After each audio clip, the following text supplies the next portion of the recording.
अब के बाद 400 पार।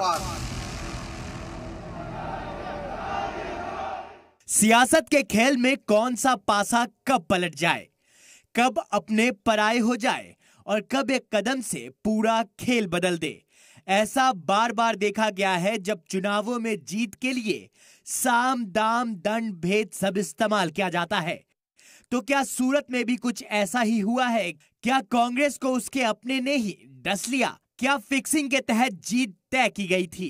ये चर्चा है सूरत लोकसभा सीट की, जहां बीजेपी के मुकेश दलाल कल बिना किसी मुखालफत के जीत गए और अब इस जीत में बड़े खेल का अंदाजा लगाया जा रहा है। अटकलें हैं कि बीजेपी की बिना मुखालफत के जीत के लिए कांग्रेस कैंडिडेट नीलेश कुंभानी ने कांग्रेस से गद्दारी करते हुए बीजेपी से हाथ मिला लिया था।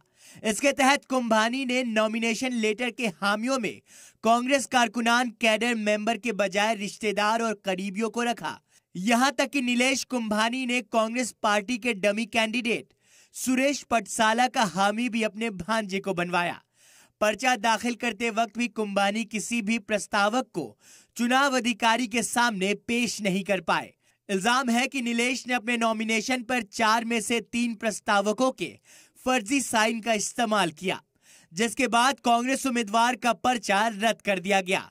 इसमें बड़ी बात यह है कि इसके बाद से ही इन तीनों से कांटेक्ट नहीं हो पा रहा है। कांग्रेस का पर्चा रद्द होने के बाद बाकी बचे उम्मीदवारों ने भी अपना नाम वापस ले लिया। कांग्रेस का फॉर्म रिजेक्ट हुआ और बाकी जो उम्मीदवार थे, इन्होंने नरेंद्र भाई मोदी साहब का जो विकसित भारत की जो कल्पना है, इनको साथ देकर अपना फॉर्म विड्रॉ कर लिया। उधर कांग्रेस का फॉर्म खारिज हो गया और बाकी जो उम्मीदवार थे, उन्होंने पीएम मोदी के विकसित भारत की कल्पना का साथ देते हुए अपना फॉर्म वापस ले लिया, जिस पर दूसरे सियासी लीडरान भी रद्द-ए-अमल पेश कर रहे हैं। ये चंडीगढ़ पैटर्न है जो सूरत में हुआ है। जिस तरह से कांग्रेस के उम्मीदवार का नामांकन रद्द किया, कारण कुछ भी देने दो, इस देश के इतिहास में लोकतंत्र में कभी हुआ नहीं। ये एक बार फिर लोकतंत्र को लूट लिया, वस्त्रहरण किया सूरत में। इसीलिए तो हम चाहते ये तानाशाही देश में खत्म होनी चाहिए। उधर इस मामले में राहुल गांधी ने भी अपना रद्द-ए-अमल पेश किया। उन्होंने सोशल मीडिया पर लिखा कि सूरत में जो हुआ है वो चंडीगढ़ पैटर्न है। जिस तरह से कांग्रेस के उम्मीदवार का नॉमिनेशन रद्द हुआ, मुल्क के इतिहास में ऐसा कभी नहीं हुआ। ये डेमोक्रेसी को लूटने की तरफ एक और कदम है। वहीं कल बीजेपी के खिलाफ कांग्रेस लीडरान ने चुनाव आयोग से शिकायत भी की। हमने कहा है चुनाव आयोग से, इसमें आपका एक ही हल है, ऐसे कारनामों का फायदा न उठा पाए कोई, इसलिए अति आवश्यक है कि आप स्थगित करें चुनाव सूरत में और चुनाव की नई तारीख दें। सूरत में कांग्रेस लीडरान का इल्जाम है कि कुंभानी ने अपनी उम्मीदवारी में पार्टी लीडरान को दरकिनार करके अपने सगे रिश्तेदारों और दोस्तों को नॉमिनेशन का प्रपोजल बनाया था, जिससे बीजेपी की जीत तय हो सके। सूरत के तीसरे मरहले में वोटिंग होनी, लेकिन कांग्रेस के नीलेश कुंभानी का पर्चा रद्द होने और निर्दलियों के नाम वापस लेने के बाद बीजेपी के मुकेश दलाल बिना मुखालफत के जीत गए। उधर इस मामले में राजनाथ ने अपोजिशन को आड़े हाथ ले लिया।